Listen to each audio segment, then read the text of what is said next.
AEW President Tony Khan discusses the AEW/Ring of Honor status of not only Ronda Rousey but also Mercedes Mone after last night's Full Gear pay-per-view. Will Osprey discusses MJF after he signed with AEW last night. Speaking of MJF, he gets emotional after recalling his AEW World title defense at Full Gear. Tony Khan provides more details on the Continental Classic tournament, an update on creative in WWE for Dragon Lee. Chris Jericho confirms he needed 10 stitches after his match at Full Gear last night. Andrade displays frustration after not being booked to appear at Full Gear. An update on how Tony Khan has revealed that Taylor Swift and shows she's having are going to affect the preparation and production for AEW All In at London's Wembley Stadium. Plus, plenty more notes, news, and details from the media scrum after Full Gear last night.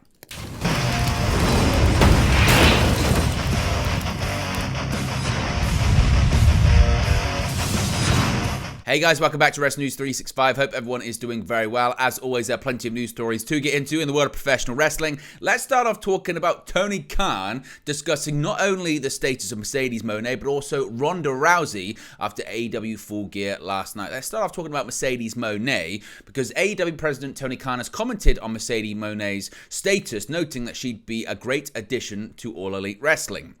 Now, ahead of AEW Full Gear 2023, Tony Khan had hyped up a huge star signing, which was going to be revealed at the pay-per-view. While many speculated that Mercedes Mone was the new AEW signing, it was actually Will Osprey who was revealed to be All Elite. During the post-show media scrum, Khan noted that he has a lot of respect for Mone and would love to have her in AEW. When asked about the former WWE star, Khan said, quote, "She was at AEW All In and it was great having her as part of the show. I have a ton of respect for Mercedes Mone. We would love to have her time in AEW. She has had a great experience with our partner New Japan, and she would be a great addition to AEW anytime, and we would always love to have her here.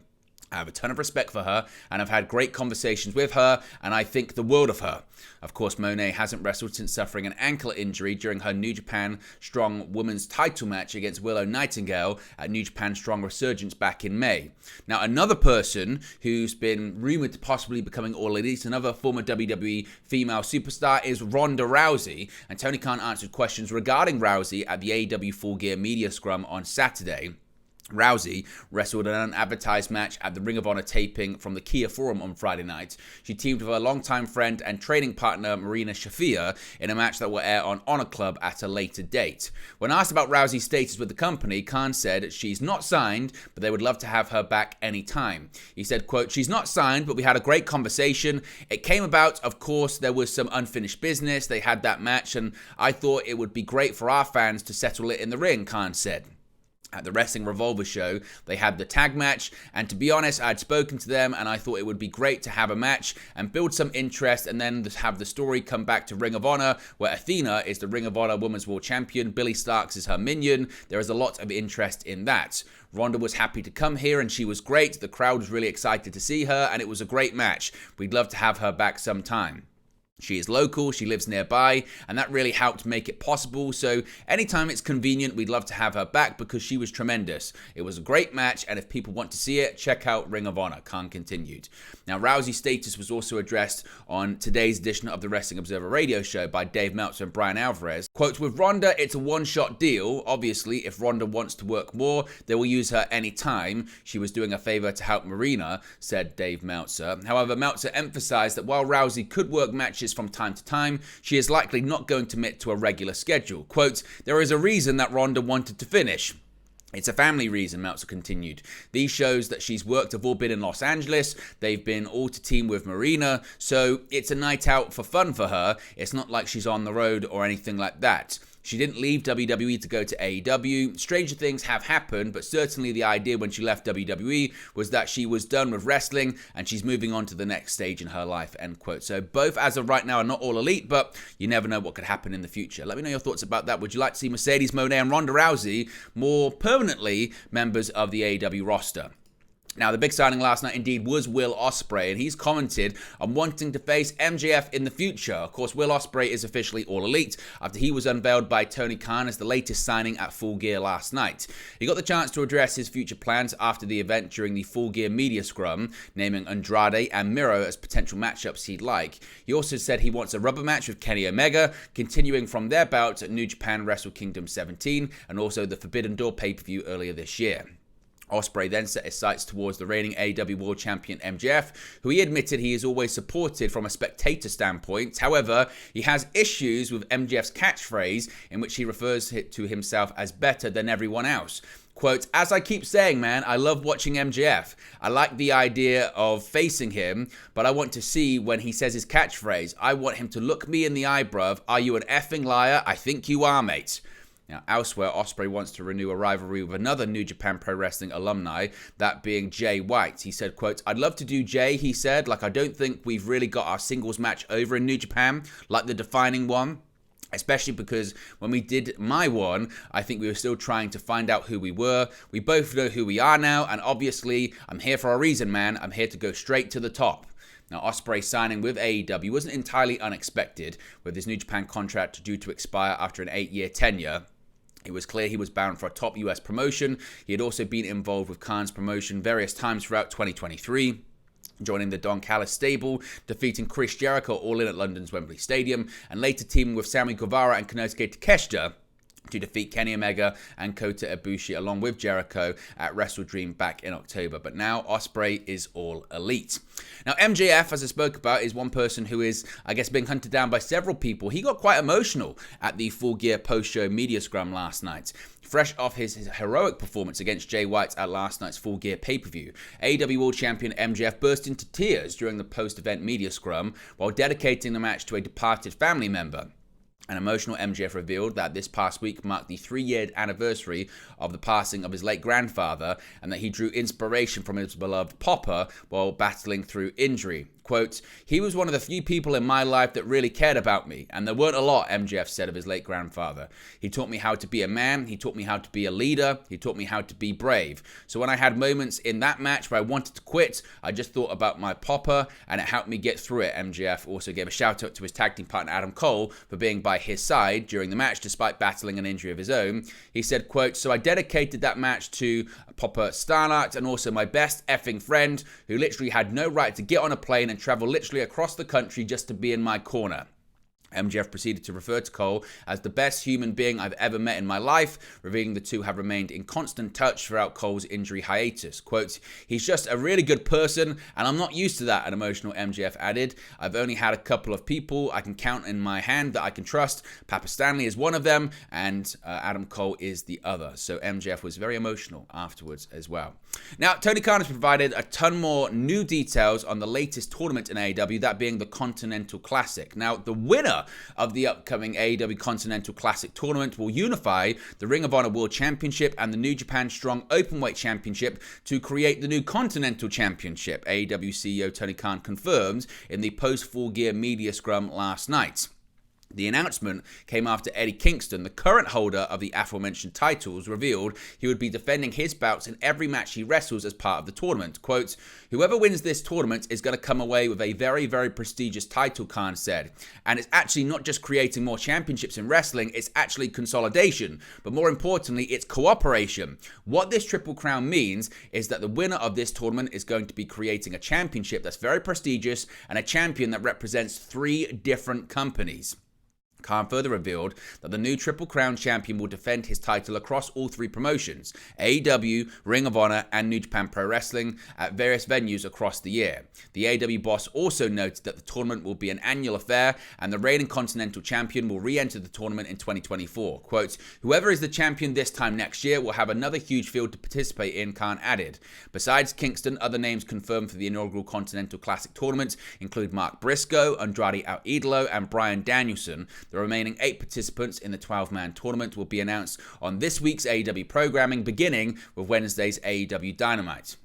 The finals will take place at next month's AEW's World's End pay-per-view on December 30 in Long Island, New York. Now, as far as the rules of the tournament as well, Tony Khan has provided some more details on this as well. Tony Khan has confirmed that the first AEW Continental Classic tournament will culminate in the crowning of the first AEW Continental Champion, as I mentioned. Khan wrote on social media Saturday night, quote, "The Continental Classic starts this week, Wednesday, Thanksgiving Eve on AEW Dynamite. 12 fighters, no interference, nobody at ringside. The winner becomes AEW Continental Champion and Ring of Honor World Champion, a New Japan Strong Openweight Champion, a new Triple Crown Champion at World's End." Now, as I mentioned, Tony Khan has provided further details when it comes to the points. We'll get into that just a bit later on. But what are your thoughts on the tournament? What are your thoughts on a new championship being created or consolidated in this aspect? And what do you think it means for the future of Ring of Honor, AEW, and New Japan Pro Wrestling as well? Let me know your thoughts about that in the comment section below.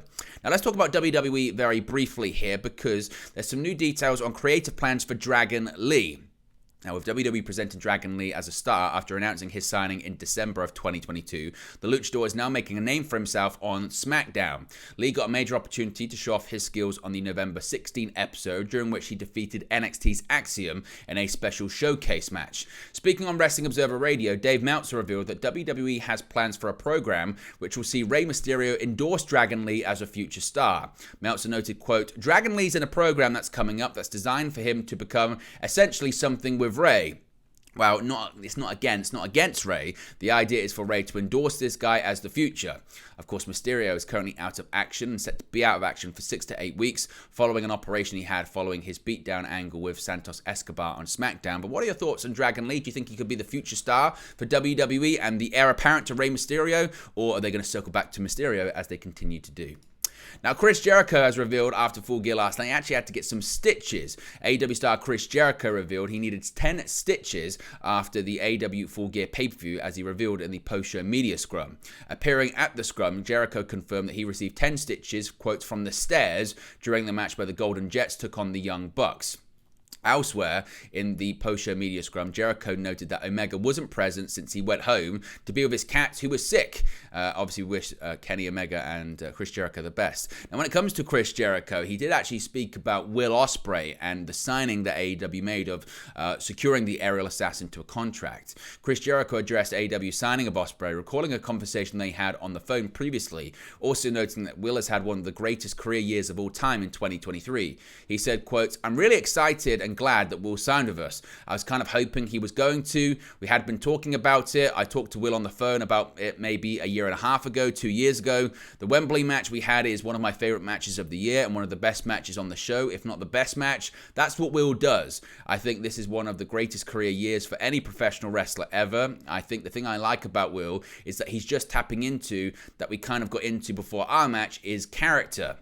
He has a character that is very believable, and I think that's something he's really going to get to focus on in AEW that you don't get the chance to in New Japan because of the communication gap. I think this is the right place for him. I think we know what to do with Will Ospreay. There's a lot of huge matches he can have here and do the style he wants to do for as long as he wants to do it. To me, he's one of the most valuable players in the world and one of the biggest gets AEW can acquire, so I'm very excited about that. Do you agree with what Jericho is saying there? And what are your thoughts on the Golden Jets tag team as well, now being the #1 contenders for the AEW Tag Team Championships?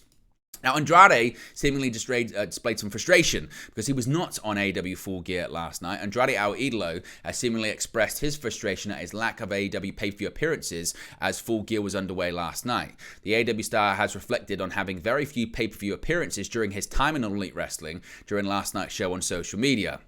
While the action in the ring was ongoing, he posted an intriguing tweet that read, to many people as a sign of frustration. He writes, you can see it on the screen right there, 2.5 years and 2 pay-per-views, but today is a great pay-per-view, you can't miss it. I love wrestling. Hashtag anti-pay-per-view. Hashtag not a single match. Hashtag AEW Full Gear. So he pointed out that he's only actually had 2 matches in his time with AEW, one being at Full Gear in 2021 and also at AEW Revolution in 2022. Is that quite surprising to you? Let me know your thoughts about that. And is he right to be frustrated? Now, Tony Khan has provided details as to why Taylor Swift, yes, Taylor Swift coming up in pro wrestling again, is going to affect AEW All In at London's Wembley Stadium next year. AEW wrapped up its penultimate event of 2023, pay-per-view event that is, for Full Gear last night, but the promotion has already lined up major proceedings for 2024. Tony Khan has already announced a return to Wembley Stadium for All In on August 25 next year, but he revealed during last night's Full Gear media scrum that Taylor Swift shows running ahead of AEW will profoundly affect their preparation. Quote, "So when Wembley approached us about our load-in," that's the event setup period, "and about these Taylor Swift shows, there was an opportunity for them to add more shows, and we are going to do everything we can to abbreviate our load-in time," said Khan. He continued to describe how Wembley's organisers had approached him to reduce the load-in so they could run more Taylor Swift shows, which Tony Khan admitted would be more costly and double the workload, but he's happy to do it owing to the rapport he has with the venue, and he hopes that they can score good karma with the Swifties. In any case, All In 2024 will be logistically different from its predecessor. AEW put on its first All In show at Wembley Stadium earlier this year, claiming the record for the largest paid attendance to even competing with even previous WWE WrestleMania events, even though it's disputed, as all attendances are. It was the promotion's first outing in the UK, and the company announced its return earlier this month, revealing tickets will go on sale on December 1st as well. So they have plenty of time to work out those logistics too. Finally, we got some more news and notes coming out of the Full Gear media scrum last night after the show. Now, as I mentioned, we heard from the likes of MJF, Will Osprey. We also heard from the brand new TBS champion, Julia Hart. She said she's on cloud 9 right now and proud of herself. She also mentioned that recent matches with Willow Nightingale and Sky Blue have really elevated her. Regarding her quick rise in pro wrestling, of course, she's only 22. She's the youngest champion in AEW history. Hart said she had about 5 matches on the indies before wrestling on AEW television, so all of her growth has been on AEW TV. She said she couldn't believe she's doing this at this point of her career.